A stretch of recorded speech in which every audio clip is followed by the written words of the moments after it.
Oh, it was beautiful to see what transpired Game 3. Giannis Antetokounmpo dominant again. Devin Booker, not so much. And as a result, we have an NBA Finals series. It's 2-1. Milwaukee is standing up. I would know, because I'm here.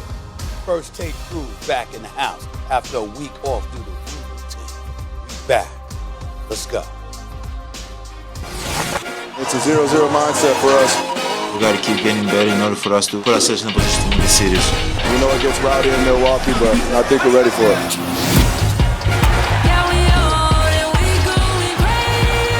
Antetokounmpo draws the foul, banks it home. He will not be stopped.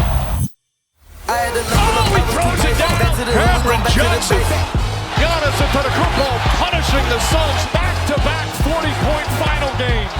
Game court, we gotta break it. We gotta play together. We gotta believe in our winning habits. We gotta stay aggressive.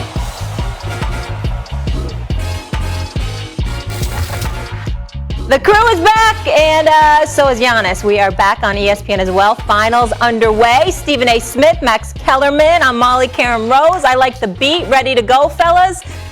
Ready to do this? Every day. All right, let's go. As Stephen A. just mentioned, we got a series, y'all. The MVP showed up and then some as Giannis and the Bucks pull off the franchise's first finals win since '74. Giannis dropped 41, 13, and 60, but he didn't do it alone. Chris Middleton with a big first half, and Drew Holiday also did his thing. The Suns now lead 2-1. It certainly didn't help losing DeAndre Ayton in the third to foul trouble. Giannis, talk to me. Michael Jordan had 4 straight 40-point games against the Suns in the NBA Finals. I'm not Michael Jordan. Is that in jeopardy? I'm not Michael Jordan. 40 points in a straight 2. 4 in a row. Yeah, I've never. No, I'm not Michael Jordan. But all I care about right now is getting one more. That's all. Just take care of business, doing our job. I think that's when we're at our best, when Giannis is at his best. It's a little bit of both. He's a great playmaker. He's a great passer. He's a great screener. He does so many things, and I think when he's conscious of doing a little bit of everything, he's very capable, and that's when he's at his best. All right, Stephen A., you're out there, you're watching these games up close and personal, feeling the energy. Who has the edge now? Right now, I think that, believe it or not, even though they're a game behind, I would tell you that Milwaukee has the edge, assuming that they play the way that they played last night. And what I mean by that is that when you had people like myself feeling like they were clueless, or when you had Kendrick Perkins being far more incendiary with his language about the idiocy that he was witnessing in front of Milwaukee Bucks, what we were talking about was the fact that this is a team that's bigger and significantly more physical, that was not using it to their advantage. That wasn't the case last night. Giannis back-to-back 40-plus games, 42 points in Game 2, obviously 41 last night. You look at Chris Middleton, he was making some shots. Drew Holiday was making some shots, even though neither have been shooting particularly well from the field. But more importantly than anything else was the dominance in the paint. 18-point advantage, 16 to 18-point advantage in the paint in the first half. I forgot what it was overall, but they were taking the ball to the rack, and they recognized the fact that the Phoenix Suns are compromised health-wise. With Dario Saric going down, it's really about DeAndre Ayton, because Frank Kaminsky ain't going to give you but so much. So as a result, once DeAndre Ayton went into foul trouble, you had the Phoenix Suns having to incorporate a zone with Jay Crowder in the middle, for crying out loud. And we all know he would be undersized. So Giannis, being the big boy that he is, playing bully ball, that's what ultimately the Milwaukee Bucks did. And if they continue to do that, the Phoenix Suns are going to have that much more of a problem, and everything is going to be on the shoulders of the Devin Bookers and Chris Pauls of the world, because there's very little to nothing that they can do in the interior, particularly when DeAndre Ayton has to guard himself from getting into foul trouble. I got to start with, let me answer the question first, and I got to talk about Giannis for a second. Suns still have the advantage. You're not wrong about what you're saying, Stephen A. If Saric isn't there, they don't have. Ayton can wind up in foul trouble if Giannis is aggressive, and that changes things for sure. It changed it last night. Suns still have the advantage because they're up 2-1. They have a better starting 5, and they have home court still. They still have the advantage. But I got to say something about Giannis, because a lot like Chris Paul, and you set it up. You're talking about Devin Booker and Giannis, but I'm looking at this in terms of the storyline. Chris Paul. Could you imagine if Chris Paul didn't win that game 6, if they would have collapsed, lost the game 7, every team he's on, they're up 3-1 and they collapse and Chris Paul can't get it done. And instead he totally flipped that script. Could you imagine if Giannis didn't have that performance last night? They get to the finals, but game 4, he hyperextended his knee. They did it without him, right? They look better without him. Kendrick Perkins on this show talking about Middleton is Batman and Giannis is Robin. Could you imagine if they go down 0-3, because you'd obviously lose at that point?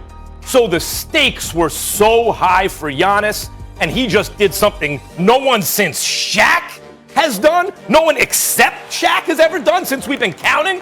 40-10 in consecutive finals games? The dude is a beast. Giannis is a beast.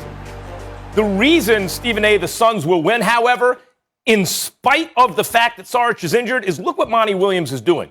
Remember the criticism of Doc, and I criticized Doc, like, well, why are you, look at these rotations, 10 guys deep, you're in the playoffs. Monty Williams, and I played him like all the starters, 40 minutes each, and you got the better starters. So could foul trouble be a problem for Ayton? Sure. But Ayton's play can get better, and usually it's been very good against other bigs we've seen throughout the finals. Suns have the better starting 5. They have a coach who's willing to play them. They have home court. They're up 2-1.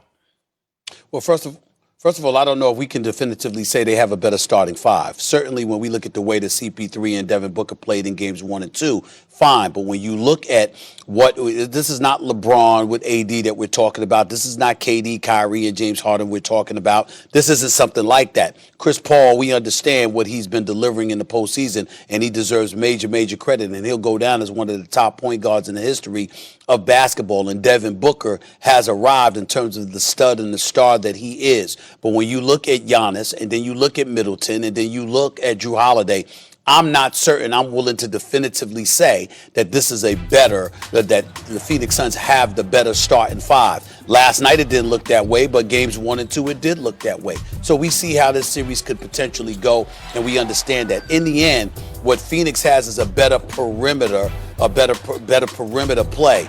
The Milwaukee Bucks are bigger and more physical and can attack the basket. And if they do that time and time again and they're committed to beating Phoenix down, then Phoenix's only hope is to hit those perimeter shots. And that's not a higher percentage shot than playing bully ball and going to the paint, particularly when Giannis Antetokounmpo is hitting 13 of 17 free throws. And so when I look at it from that perspective, that's my concern right now. Can Phoenix still win the series? You're damn right they could.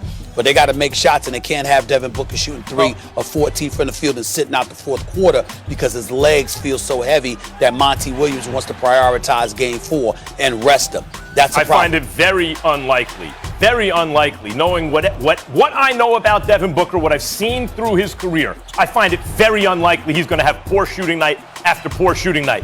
Chris Paul is the master of the mid-range. They have outside shooters. They have three-point shooters. DeAndre Ayton's a load inside. I mean, they just think about how it looks different when these two teams score. When the Suns are going, and they usually are, the buckets are coming easy. Everyone's touching the ball. They're hitting the shots. When the Bucks are scoring, it looks like they have to work twice as hard for those points. I'm not ruling the Bucks out because they got last night's game. I can't rule them out, and they were energized by the hometown. There's no question about it. Home court really helped them. I'm not ruling them out. Until they win a game on the road, they can't win this series, and I wouldn't put it past Phoenix to come back and win game 4 on the road and really cement home court. Well, neither would I, but let's engage in some hypotheticals here for a second, Max. If Milwaukee, which is incredibly conceivable, if Milwaukee wins game 4 and ties this series up 2-2, then game 5 is incredibly pivotal for Phoenix because you're talking about needing to force a game 7, which would be on your home court. And clearly, if there was a game 7, I would pick Phoenix to win a game 7 on their home court. What I'm saying is if Milwaukee ties this series up, then that puts an incredible amount of pressure on Phoenix for game 5. But it's not the Phoenix Suns that started off this series. It's the Phoenix Suns with no backup on the interior. When you look at the fourth quarter and they were down by 25, 26 points, you have Frank Kaminsky out there being kept out there specifically because Coach Monty Williams wanted him out there trying to elevate his confidence and actually kept Chris Paul in the game for like the first 6 or 7 minutes or so of the fourth quarter because you were on a mission to try to get him involved because you know how pivotal he's going to be the rest of this series. Frank Kaminsky. That's where we are when it comes to the Phoenix Suns. That's a legitimate point. That's how pivotal it is because of injury. That's a legitimate point. You're focusing just on Saric in terms of a little size, at least, instead of Jay Crowder, although I think in the modern game you could do worse than Jay Crowder at the 5. But, considering the way the game is played nowadays. But Saric actually also helps the Suns' offense, right? In fact, really more usually would help the offense. Maybe in this particular matchup, we could talk about him defensively. So, yeah, that's a real loss for the Suns. I still think the Suns are in the driver's seat up in the series, and with an all-time great point guard, a guy who played at near MVP levels this year, and a crime partner in the backcourt, Stephen A., who, as I said, I find it extremely difficult to imagine, has poor shooting night after poor shooting night when it matters most. Devin Booker smells like a chips-on-the-line player to me. That's fair, and we've seen how he's responded after a poor game when his back was against the wall. Giannis outscored the entire Suns team in the restricted area the past 2 games, 22 of 23 last night. And as for Game 4, Bucks favored by 4. Stephen A., let's stay in Wisconsin, where there's another bad man. 15 days until Packers training camp begins. As for Aaron Rodgers, he spoke at a charity golf event Saturday in Lake Tahoe, and he put a timetable on his decision. Listen up, y'all. I'm going to enjoy the hell out of this week.